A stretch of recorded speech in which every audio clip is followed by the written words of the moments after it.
আল্লাহ বড় একটা নিয়ামত দিয়েছিলেন। মায়ের গর্ভে মায়ের নাভির সঙ্গে আমাদেরকে মুখটা লাগিয়ে দিয়েছিলেন।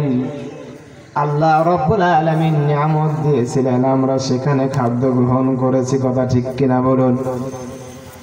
এরপরে যখন মায়ের গর্ভে থেকে যখন আমরা দুনিয়ায় প্রবেশ করলাম, দুনিয়ায় আসলাম, আল্লাহ রব্বুল আলামিন সবচাইতে বড় একটা নিয়ামত দান করলেন, অক্সিজেন। বলুন সুবহানাল্লাহ।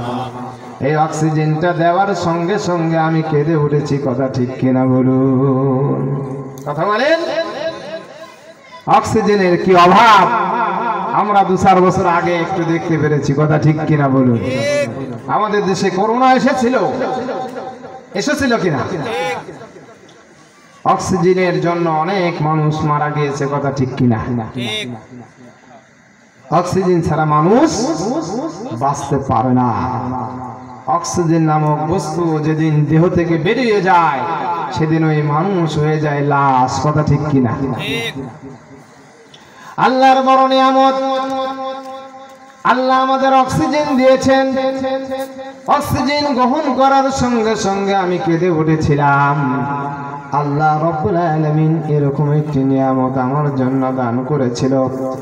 এরপর আরেকটি নিয়ামত দিয়েছেন, আল্লাহ রব্বুল আলামিন মায়ের স্তনে আমার খাবার ব্যবস্থা করে দিয়েছে। বলুন সুবহানাল্লাহ। এরপরে যখন আরেকটি বড় হলাম, এরপরে নরম নরম কিছু খাবার খাবার জন্য আল্লাহ রব্বুল আলামিন ছোট্ট ছোট্ট দাঁতের ব্যবস্থা করে দিলেন। এটা নিয়ামত। বলুন সুবহানাল্লাহ। এরপরে যখন আমি আরেকটু বড় হয়ে গেলাম, আল্লাহ রব্বুল আলামিন হাড্ডিগুলি চাবানোর জন্য ওই ছোট ছোট দাঁতের পরিবর্তে বড় বড় আবার কিছু দাঁত দিয়ে দিলেন, যেগুলো শক্ত এবং মজবুত। কথা ঠিক কিনা বলুন? এটা আল্লাহর নিয়ামত।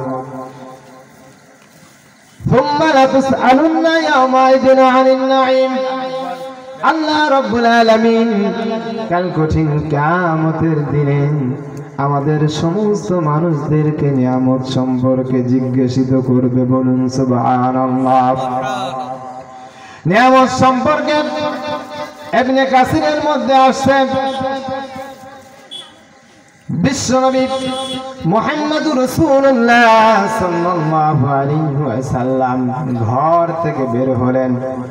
এরপরে কিছু দূর যাওয়ার পরে দেখতে পেলেন হযরতে ওমর রাদিয়াল্লাহু আনহু ও হযরতে আবু বকর রাদিয়াল্লাহু আনহু তারা বসে আছে। এবার বিশ্বনবী মুহাম্মদুর রাসূলুল্লাহ সাল্লাল্লাহু আলাইহি ওয়াসাল্লাম বলেন, হে ওমর এবং আবু বকর, তোমরা বসে আছো কেন? এবার হযরতে আবু বকর ও হযরতে ওমর রাদিয়াল্লাহু আনহু তাআলা বলেন, ইয়া রাসূলুল্লাহ, ইয়া হাবিবাল্লাহ, হে আল্লাহর হাবিব, যিনি আপনাকে সত্য রূপে সত্য দিন দিয়ে দুনিয়াতে পাঠিয়েছেন, সে আল্লাহর কসম, খোদা আমাদেরকে ঘর থেকে বের করে নিয়ে এসেছেন। এবার বিশ্বনবী মুহাম্মদুর রাসূলুল্লাহ সাল্লাল্লাহু আলাইহি ওয়াসাল্লাম বলে, হে আবু বকর, ওমর, যে আল্লাহ আমাকে সত্য রূপে দুনিয়ায় পাঠিয়েছেন, সেই মহান সত্তার কসম খেয়ে বলছি, খোদা আমাকেও ঘর থেকে বের করে নিয়ে এসেছে। বলুন সুবহানাল্লাহ। খোদা আমাকেও ঘর থেকে বের করে নিয়ে এসেছে। এবার বিশ্বনবী লোক হলেন কয়জন? একজন রহমাতাল লিল আলামিন, আরেকজন কি সিদ্দিক, আবু বকর সিদ্দিক সত্যবাদী, আরেকজন হলো সাদিক, আরেকজন হলো সুহাদাইন, হযরতে ওমর ইবনুল খাত্তাব শহীদ। জোরে বলেন সুবহানাল্লাহ। এবার বিশ্বনবী বলে চলো।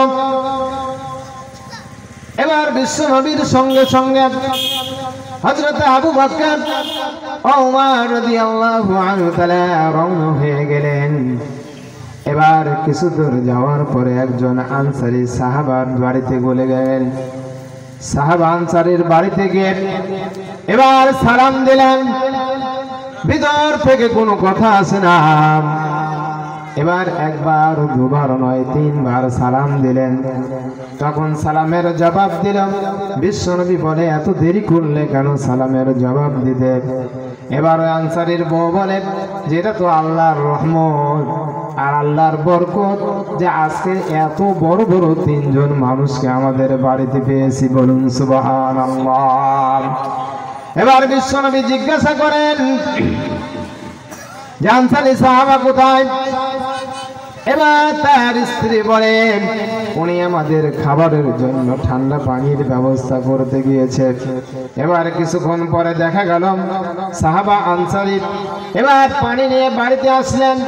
আসার পরে বিশ্বনবী ও তার সাথীদেরকে দেখে তিনি খুশি হয়ে গেলেন এবং বলতে থাকলেন চিৎকার করে, হে দুনিয়ার মানুষ, তোমরা দেখতে থাকো, আজকে আমার ঘরে যা আছে পৃথিবীর কোনো মানুষের ঘরে তা নাই, বলুন সুবহানাল্লাহ। এবার তিনি তাদের সঙ্গে সালাম বিনিময় করে এবার একটি ছুরি হাতে নিলেন। নেওয়ার পরে তার খেজুরের বাগানে গেলেন, এক বাগা খেজুর কেটে নিয়ে আসলেন।